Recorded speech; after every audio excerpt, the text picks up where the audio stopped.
بسم الله الرحمن الرحیم. سلام درنښت تاسو ټولو درنو زړه ته نږدې زده کوونکو ته اشرف شریفي د شرف انګلیش اکیډمي پر یوټیوب چینل باندې لکه څرنګه چې مونږ په تیر درس کې خپله ویډیو چې هغه وه څنګه کولی سو تاسو یعنی مثلا مونږ انګلیسي الفبا توري په سم معنا ولیکو، د هغوی معناوې ولیکو. هغه درس چې له ټولو څخه مهم و، البته ابتدایي قدم زموږ ستاسو درس په همغه باندې شروع کېده. نو که چیرې تاسو هغه ویډیوګانې کتل نه وي، کولی سئ موږ تاسو ته په همدې چینل کې ویډیو شته، د هغه کولی سئ وګورئ.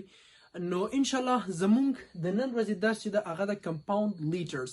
دا یو داسې درس ده چې تاسو کولی سئ د دې درس سره تاسو د اشخاصو نومونه، هغه نومونو کې چې ښې شین او بعضې نور توري راځي، او همداشانته یعنی تر ټولو پر کاربورد ده درس د نن. صحیح سو؟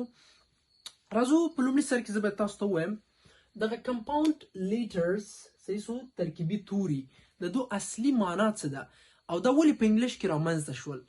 کمپاوند لیټرز ویلی سي ترکیبي توري، هغه توري چې له دوه یا له دوو څخه زیات یو ځای شي او د یو کلمې معنا رامنځته کړي. صحیح سو؟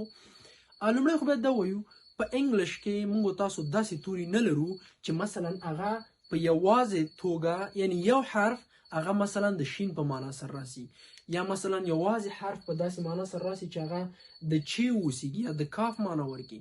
نو فلهذا مونږ په پښتو کې هغه توري لرو چې هغه په انګلیش کې ورسره معادل نه دي. نو دغه دپاره دوی دوه توري یا له دوه زیات توري یو ځای کوي تر څو هغه د پښتو کوم حرف چې ده یا توری ده هغه ترېنه رامنځته شي.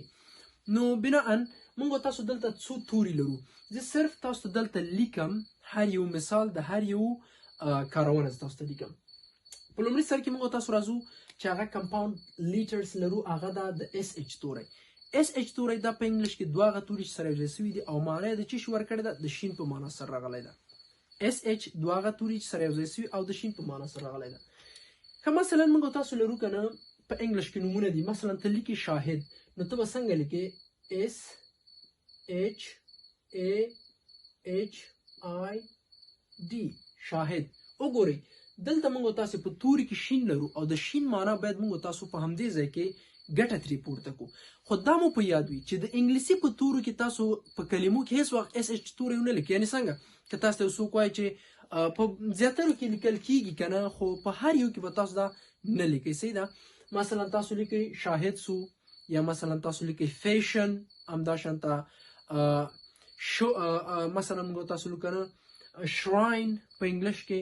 نو اس اچ معنا څه شی شوله؟ د شین په معنا سره. تاسو کولی شئ نور کلمې هم ورته جوړې کړئ او په کمنټ کې له موږ سره شریک کړئ. بل موږ تاسو راځو د جي اچ توری ده چې د غین معنا ورکوي. دلته مو په یوازې توګه هم لیکلی چې صرف جي هم په پښتو نومونو کې د غین په معنا سره تللی سي، خو په انګلیش کې تاسو هیڅ وخت جي اچ د غین په معنا ونه کاروئ.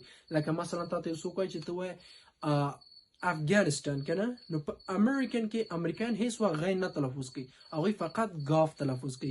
هغه چې زموږ په ژبه کې مطرح ده هغه موږ تاسو غین استفاده کوو. خو که چیرې تاسو په انګلیش کې داسې توري سره مخ کېږئ، تاسو به څه جواب یې؟ مثلا تا ته یو څوک وایي چې آیا موږ تاسو افغانستان وایو او که افغانستان وایو؟ نه، دلته موږ تاسو دا سوال مطرح کېږي. همیشه وخت لپاره خاص نومونه په خپل نوم باندې ویل کېږي. اوس مثلا زما نوم سو اشرف، صحیح سو، ما که هغه په روسي ژبه کې سي، هغه که په جاپاني ژبه کې سي، هغه که په فرنچ ژبه کې سي، زما همدا خپل نوم ده.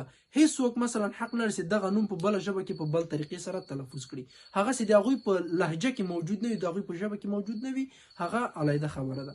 نو مثلا موږ تاسو افغانستان، ته چې هر وخت ټاپک په انګلیش کې وایې ته باید همداسې وایې افغانستان. صحیح سو؟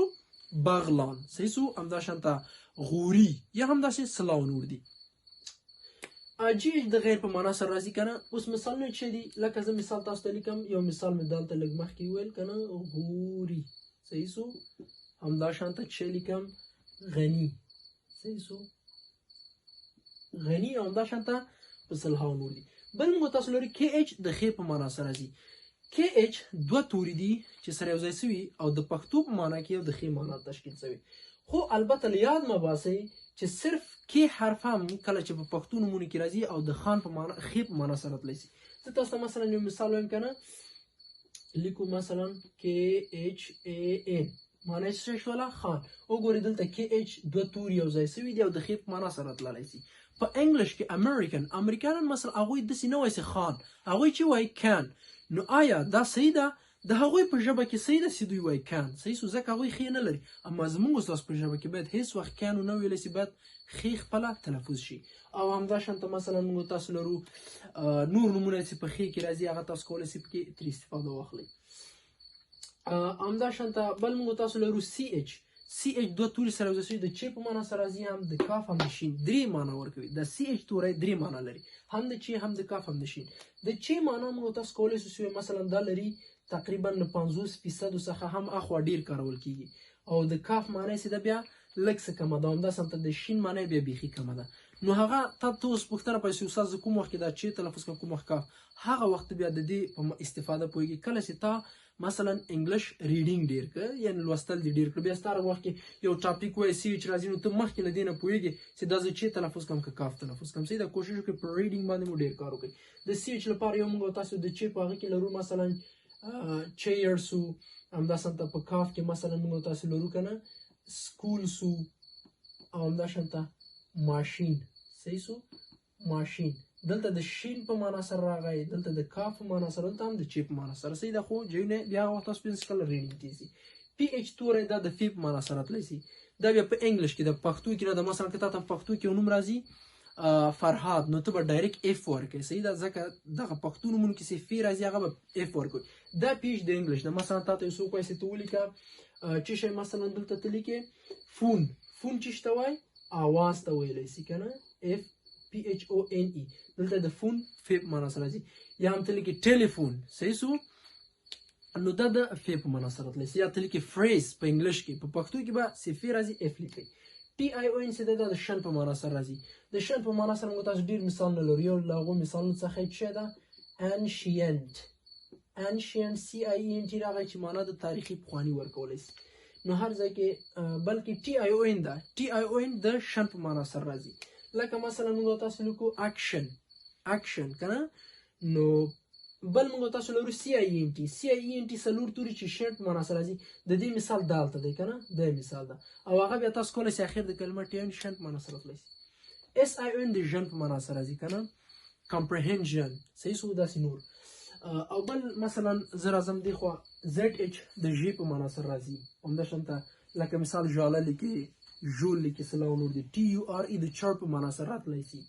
لکه مثال پکچر، همداشانته سټرکچر. صحیح سو، انسټرکچر. او ټي یو د چ په معنا سره راتلی سي. مثلا څه رقم ته موږ تاسو مثلا دا رقم ته پکچرز لیکم که نه، پکچر. صحیح سو، او ډي یو د جیم په معنا سره راتلی سي. مثلا ته لیکې یو له ډیرو نه چې کارول کېږي، مثلا ایجوکیشن. صحیح ده، ایجوکیشن. دلته به تاسو ډي یو د جیم په معنا، یعنې په منځ د کلمه کې زیاتره وخت ډي یو راځي، هغه د جیم په معنا سره راتلی سي. دغه زموږ ستاسو د کمپاوند لیټرز په اړه یو ترتیب شوی ویډیو وه. انشاءالله زموږ د همدې چینل څخه به تاسو ته په پښتو ساده ژبه باندې انګلیش تدریس کیږي. له تاسو څخه مو هیله ده که غواړئ په همدې چینل کې له موږ سره نوي درسونه زده کړئ، نوي درسونه واورئ، همدا چینل در سره سبسکرایب، ویډیو لایک، زموږ د دغه ویډیو په اړه خپل نظرونه شریک کړئ. تر بلې ویډیو چې زه بیا راځم، تاسو ټول په پاک لوی بخښونکي خدای سپارم. تر بیا ښې چارې. بای بای.